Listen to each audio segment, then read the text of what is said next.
Hello and welcome back to my channel. This is Boozy Bookish Thoughts and I'm Justine, or Jay if you prefer. And welcome back to my channel. Oh my god, it's been so long. It has been way too long, and it is now 2023, the new year. Look at this gorgeous tattoo. Look, there's a little bee. That's my new little bee. And new year, new art, and new video.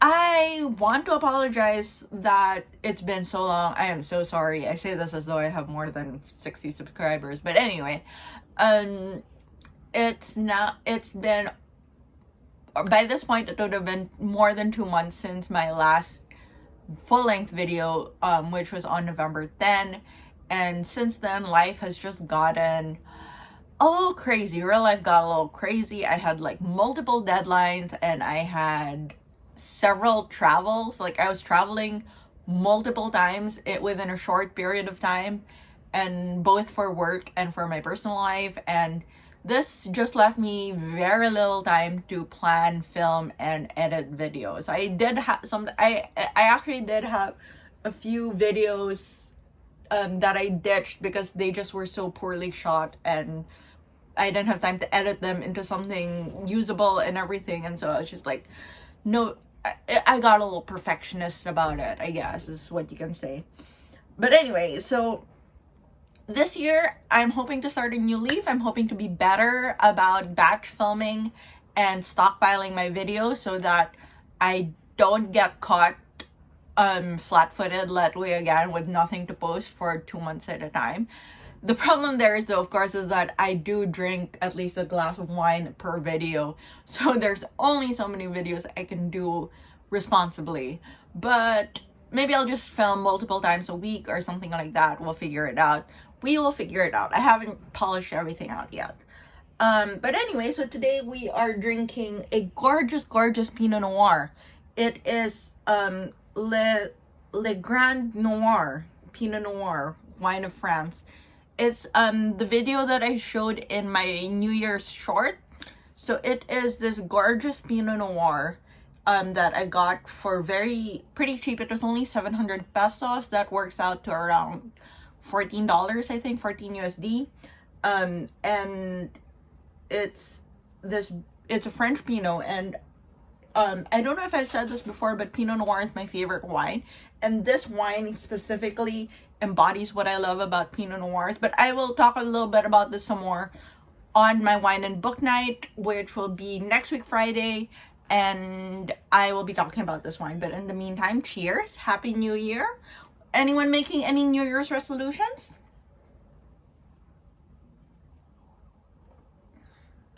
Such a good wine. I love this wine. It's a new favorite. It doesn't taste as good as when I opened it. I will admit that, but it's still very good. Anyway, so today is mostly a November and December wrap up. We will be talking about all the books that I read in November and December. And while I didn't have a lot of time to produce videos, I did end up having a lot of time to do quite a bit of reading. Because like I said, I was traveling a lot, so I had like a 6-hour long bus trip, something like that, and obviously waiting at the airport and everything like that. So I spent a lot of time binging audiobooks in particular, and I also spent quite a bit of time reading, as in like print reading. So but I think I mentioned this in my November video that I would be focusing on cozy mysteries. And that turned out, so like everything except for one book, which was the last book I read in 2022, were cozy mystery. Well, not cozy. Not all of them were cozy. 2 of them weren't cozy. Definitely not. But anyway, so the first book I read is Christmas at the Grange by T.E. Kinsey. I look at my new iPad. Can you see it? Anyway, so all my notes are here. But so the first book that I read was Christmas at the Grange by T.E. Kinsey. This is a short story or novella. I'm not sure if it's long enough to qualify as a novella, but it's set in the Lady Hardcastle universe.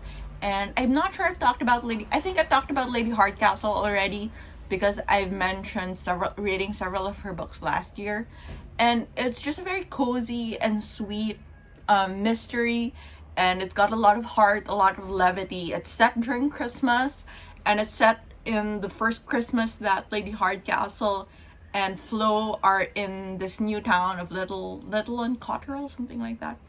And I've been wanting to read it for a long time, but I've been putting it off because it's a short story, and I was like, I didn't know how to fit it into like all the heavier books. So finally I got it in, and it was so sweet. I'm so glad to have finally read it. The next two books are the ones that are not cozy mysteries, definitely not cozy mysteries. These are Magpie Murders and Moonflower Murders by Anthony Horowitz. Now these are new favorites. You will be seeing these two books again in the best books of 2022. I just want to read a little bit more by this author, but I wouldn't be surprised to say that this author is a new favorite author. It was very satisfying mystery, lots of twists and turns, and the best part about it is you get the satisfaction of like 2 mysteries, or in Moonflower Murders even 3 mysteries, because they're all like nestled in together. So it's like stories within a story within a story, and it's just amazing. I will talk a little bit about the synopsis of Magpie Murders. I think I've talked about it a little bit before, but it's about a book editor, and she the book starts with Susan Ryland, the book editor, reading the book that is the latest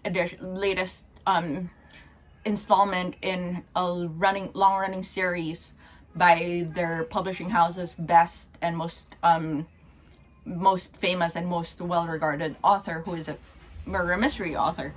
And so there's like a short intro chapter about her settling down to read the book, and then from that point on, it's the book that she's reading. So it's like the story within the story.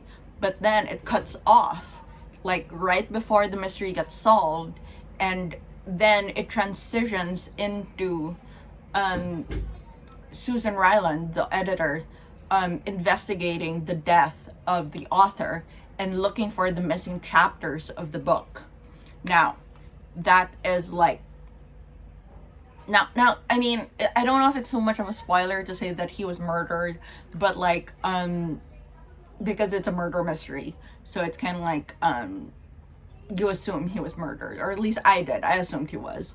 But it was very fun, very, the way that the different stories interconnected and the way that they gave clues to each other were very interesting and very satisfying as a reader. It was very fun seeing all the little, that's the best part about murder mysteries, I think, in my opinion, is that the way all the little pieces fit together.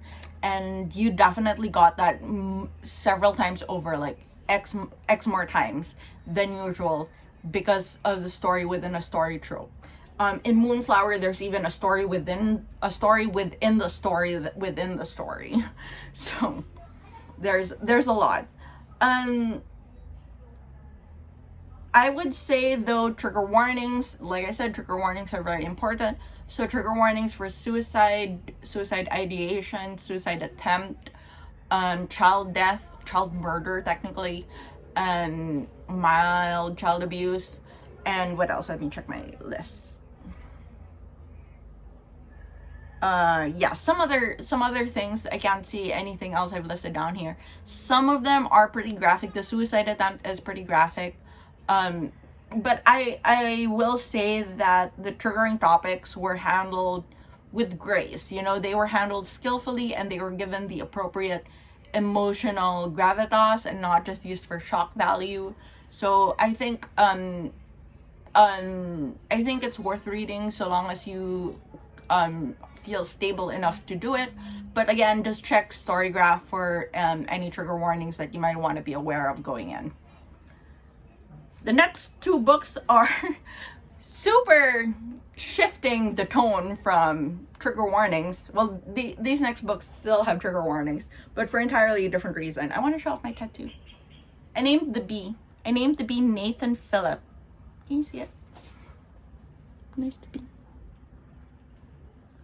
That's Nathan Phillip. He's my conscience now. Anyway, the next two books are Chocolate Chip Cookie Murders and Strawberry Shortcake Murder by Joanne Fluke. Joanne Fluke, yes.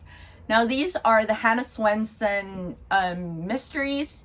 These are another new favorite, but in a completely different way from the Alan Conway mysteries, Alan Conway, Susan Ryland mysteries. Those were deliciously twisty and turny and like darker, grittier, you know. What else did I write here? Yeah, darker and grittier, you know. Those were like serious mysteries, serious murder mysteries with like serious consequences. Not that murder is never serious or that the consequences aren't serious in murder, but I mean, the name of the book is Chocolate Chip Cookie Murder. I mean, you know, this is a new favorite in the way that they're light and fluffy, and they are just as sweet and cozy as the baked goods that they are named after. They are the perfect small town cozy mystery. So it takes place in a small town in Minnesota, I want to say, somewhere in the northeastern USA. I think east. I think it's, or maybe northern Midwest. US geography confuses me, but somewhere in the north USA. I know it's pretty close to the north because it's super cold.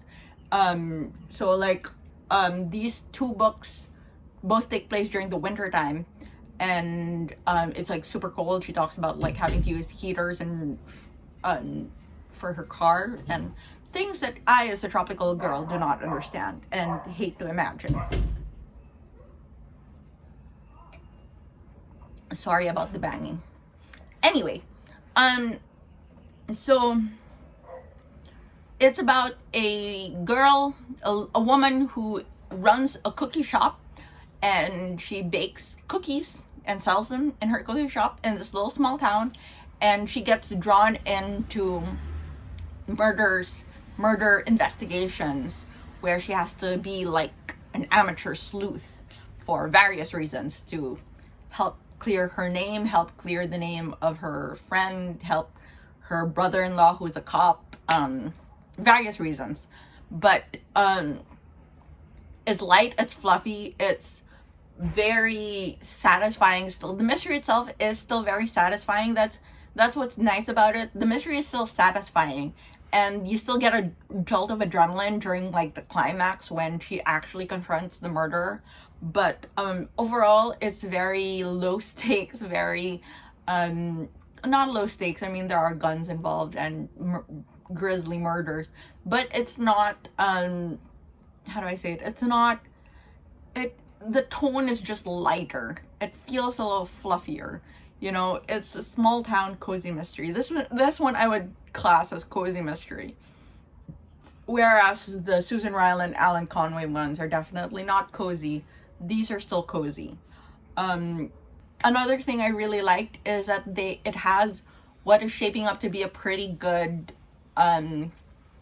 love triangle, or love angle, technically love angle, with Hannah Swenson in the middle between two very viable options, and it's turning out to be a love triangle that's not annoying me, although I might change that opinion with the current book. The current book is kind of making me annoyed at the love triangle, but so far in these first two books, Chocolate Chip Cookie Murder and Strawberry Shortcake Murder, I'm liking the love triangle, the little tension. But anyway, there are several trigger warnings. These books were originally published within the early 2000s, and some of the language and themes that are featured in the book reflect that time and what was okay to say back then that are no longer okay to say now. In particular, there are several ableist slurs used very casually, also very casual fat phobia, that is no longer okay. Well, I mean, it wasn't okay back then anymore, but it was still printed, obviously. But nowadays, we're less okay with this thing now, and this would receive far more criticism than it probably did back then. And I think it's still fair to say that when I'm reviewing the book, that those things happened in the book, and we should take note of that as an audience, you know. I would also say that trigger warning for semi-graphic domestic abuse. It happens mostly off page, but it's pretty obvious and you see the aftermath of it pretty clearly. So trigger warnings for that. But, and I don't know if you could say it was handled gracefully or correctly, but it was handled probably realistically, if not well. But so those are another cozy mystery. And then the last book that there's 2 more books. So the next book that I read, which I finished on December 31st, was Death on the Nile by Agatha Christie. And this is another book that uses language and themes which are incredibly dated and probably shouldn't see print in a modern book. But anyway, these are also forgiven because this was obviously published a long time ago. This was a very slow-paced mystery, very, very slow-paced. Literally, no one died until nearly halfway through the book. And I was just like reading, I was listening to it. I was listening to it as an audiobook, and I'm like, someone's gotta die. And I didn't know who was gonna die. And I was like, who among these assholes are gonna die? All of them are assholes. None of the characters were very sympathetic for me. But it was a very interesting study in human psychology, which I think is what it was intended to be. And overall, I did guess the resolutions to the different mysteries, though. I guessed almost all of the plot twists, or like the resolutions that, including the main one on who was the murderer. I guessed that. It was, I wouldn't say it was obviously telegraphed, but I just had this kind of conspiracy theory like inkling about it early on. And once I got hold of it, I couldn't let it go. And it turned out to be right. I wasn't expecting it. To be right, but it was. So, if you've read this book, let me know if you guessed the ending as well, or if you've seen the movie. I did want to read this before seeing the movie. I will watch the movie now that I finished reading it. So let me know if you guessed the ending. I want to know. The last book is not really a book. It is basically another short story or novella. I'm not sure what exactly is the clear-cut difference between a short story or a novella. But this was very short. I think it was only like 95 pages. And it is Pumpkin Spice and All Things Nice by Laura Greenwood. And this was just something I flipped through on New Year's Eve, December 31st. And I literally read it in an hour, maybe, or a couple of hours, or an hour and a half. And it's about a woman who is gifted an enchanted, cursed, inhabited teapot. It's a teapot that's inhabited by a warlock from ancient times. And of course they fall in love. And of course there are evil witches and wizards who are trying to curse the warlock back into the teapot. And all that fun stuff. I don't know if it's the first in a series. And all the series seem to be around only 100 pages long. So I don't know if I'm gonna ever continue the series, but it was a fun little thing to read at the end of the year and to bump my reading up one last book. So those are all the books that I read in November and December. So let's recap that. Christmas at the Grange, Magpie Murders, Moonflower Murders, Chocolate Chip Cookie Mystery, Shortcake Murder Mystery, Death on the Nile, and Pumpkin Spice and All Things Nice. That is 7 books in 2 months. That's a pretty good record for me. And I'm filming this on, I'm not going to tell you when I'm filming this, but by the time I'm filming this in January, I've already finished 1 book. So I'm on the right path. I'm on the right path to be reading some more. I will be doing a wrap up of all of my reading in 2022, as well as like my 2022 goals, whether I achieved them, whether I didn't achieve them. Spoiler, I didn't. And look forward to some more of these types of reading wrap up 2022, best of 2022, biggest disappointments of 2022, reading goals for 2023, top priority books for 2023, things like that. Look forward to those kinds of videos for the next few weeks. I will be resuming my posting schedule of Tuesdays and Fridays. And yes, that's it.